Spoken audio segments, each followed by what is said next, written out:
প্রিয় দর্শক শ্রোতা বন্ধুরা, আপনাদের সকলকে সালাম ও শুভেচ্ছা। আশা করি আপনারা ভালো আছেন।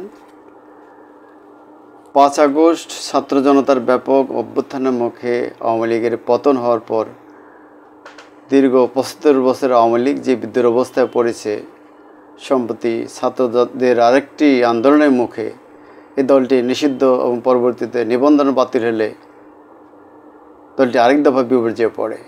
অর্থাৎ তারা একটি ফেসিবাদী দল বা স্বৈরাচারী দল, জুলুমবাজ দলের যে তকমা তারা পেয়েছিল, একটি রিফাইন্ড আওয়ামী লীগ গঠনের মধ্য দিয়ে নতুনভাবে তারা জনগণের কাছে পৌঁছার যে একটা আওয়াজ তুলেছিল, যে সম্ভাবনা দেখাতেছিল, সেটাও নাকচ হয়ে গেছে।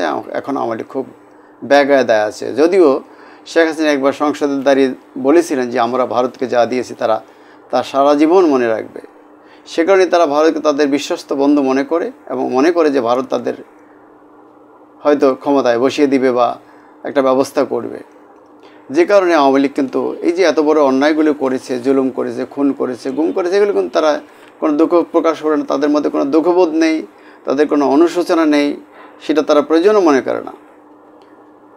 তারা আরও মনে করে যে শেখ হাসিনা যে উন্নয়ন করেছেন, ফলে নজিরবিহীন উন্নয়ন, যেটা ফলে দেশটা একটা বিশ্বের দরবারে ভালো মর্যাদার জায়গায় পৌঁছেছে, ফলে মানুষ তাদেরকে স্মরণ করে, মনে করে, তারা ক্ষমতায় দেখতে চায়।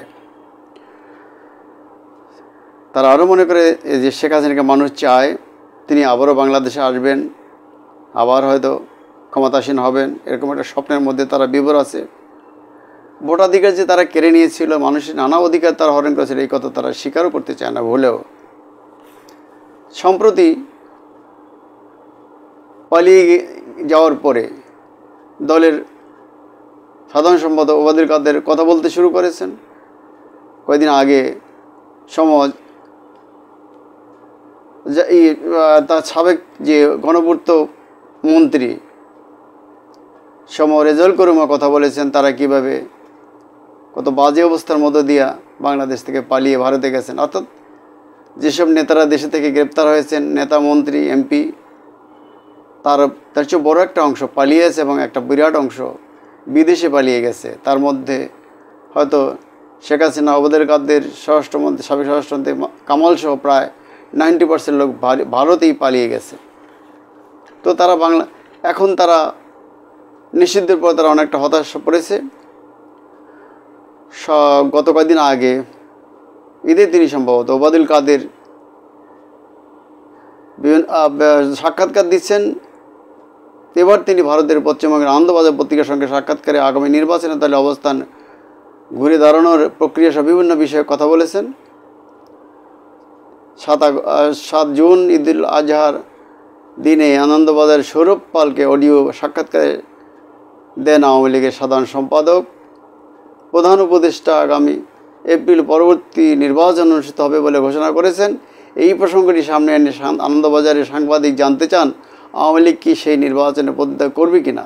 জবাবে ওবায়দুল কাদের বলেন, ডক্টর ইউনূস নির্বাচনের যে নির্ঘণ্ট ঘোষণা করেছেন, সেটা দিয়ে তিনি নির্বাচন না করার বীজ অঙ্কুরিত করেছেন। ওবায়দুল কাদের বলেন, আওয়ামী লীগকে বাদ দিয়ে নির্বাচন অনুষ্ঠানে জনমতকে সম্পূর্ণ উপেক্ষা করা। এখনও বাংলাদেশে 45% বেশি মানুষ আওয়ামী লীগ সমর্থক। এই বিশাল জনগোষ্ঠীকে নির্বাচনের বাইরে রাখা মানে নির্বাচনের নামে চরম একটি প্রহসন। এই সময় সাংবাদিক এক কথায় জানতে চান আওয়ামী লীগের আগামী নির্বাচন লড়বে কিনা। জবাবে দলটির 3 বারের সাধারণ সম্পাদক বলেন, আওয়ামী লীগকে নিষিদ্ধ করার পর এমনকি নির্বাচন কমিশন থেকে রেজিস্ট্রেশন বন্ধ করা হয়েছে। আওয়ামী লীগ কীভাবে লড়বে? এখন তো আমাদের অস্তিত্বের মুখে অস্তিত্বের আগে টিকে রাখতে হবে, অস্তিত্বকে আগে টিকে রাখতে হবে, সেটা সাংগঠনিক ও রাজনৈতিকভাবে। আজ আমাদের অস্তিত্ব আদর্শ হুমকির মুখে। এই জায়গায় আমাদের ভিত শক্তিশালী করতে হবে। ওবায়দুল কাদের বলেন, আওয়ামী লীগ জনগণের সংগঠন, ভিত মজবুত করা আমাদের এখন প্রধান এজেন্ডা। আমরা সেই এজেন্ডা বাস্তবায়ন করছি এবং করব। জামাত ইসলামী এপ্রিলে নির্বাচনের পক্ষে মত দিয়েছিল, সেই মত অনুযায়ী প্রধান উপদেষ্টা নির্বাচনের সময়সূচি ঘোষণা করেছেন। উল্লেখ করে তিনি বলেন, আনন্দবাজার সাংবাদিক ওবায়দুল কাদের দৃষ্টি আকর্ষণ করলে জবাবে তিনি বলেন, আমরা দেখছি বাংলাদেশের জনগণের কাছে পরিষ্কার, ইউনূসের ক্ষমতার উৎস মৌলবাদী, উগ্র, জঙ্গিবাদী গোষ্ঠী। এরাই হচ্ছে ইউনূসের ক্ষমতার উৎস, এরাই তাদের এলাইন, এদের বিষয়ে পদচলা ও ক্ষমতায় টিকে থাকা দৃঢ়তা দেখাচ্ছে ইউনূস। আওয়ামী লীগ সভাপতি শেখ হাসিনা ভারতে বসে প্রায় ঘোষণা দিয়েছেন তিনি দেশে ফিরবেন, আবার ক্ষমতায় বসবেন এবং 24 পতনের জন্য দায়ীদের শাস্তি দেবেন। সাংবাদিক জানতে চান সেটি আমরা কবে দেখতে পাবো? জবাবে ওবায়দুল কাদের বলেন, আমরা কবে দেশে ফিরতে পাবো সেই কথা এই মুহূর্তে নিশ্চিত করে বলতে পারছি না। এটা সমসাময়িক পরিস্থিতি এবং এই অঞ্চলের স্ট্র্যাটেজিক পলিটিক্যাল সিচুয়েশন ও বাংলাদেশের জনগণের চিন্তাভাবনা এসবের উপর বিষয়টি নির্ভর করছে।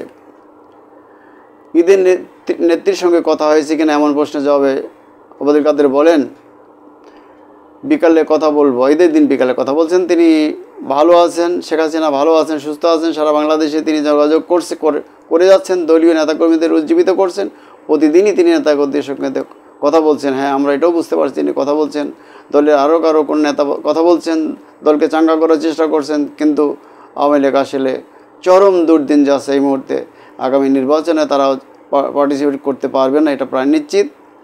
এবং আগামী নির্বাচন নিয়েও নানা বিতর্ক আছে। জামাত, বিএনপি এবং হেফাজত, বিশেষত চরমানের দল এবং ছাত্রদের যে এনসিপির সাথে বিতর্ক, সেটা কোন পর্যন্ত করে আমরা জানি না। আমরা একটা নির্বাচন চাইলে ভালো পরিবেশস্থিতি চাই এবং দেশের স্বাধীনতা, সার্বভৌমত্ব, গণতন্ত্র, যে বিভিন্ন যে সাংবিধানিক প্রতিষ্ঠানগুলি শক্তিশালীকরণের বিষয়টি আমরা আসলে চাই। নতুন বন্দোবস্ত, নতুন ব্যবস্থা চাই। গরিব মানুষের জন্য একটি কল্যাণকর রাষ্ট্র চাই। সকলের জন্য মঙ্গল কামনা করছি। খোদা হাফেজ, আসসালামু আলাইকুম। আমার ডিবেট উইথ রানা চ্যানেলটিকে সাবস্ক্রাইব করার জন্য আপনাদের প্রতি আবারও স্বনির্বন্ধ অনুরোধ জানাচ্ছি। ধন্যবাদ সকলকে।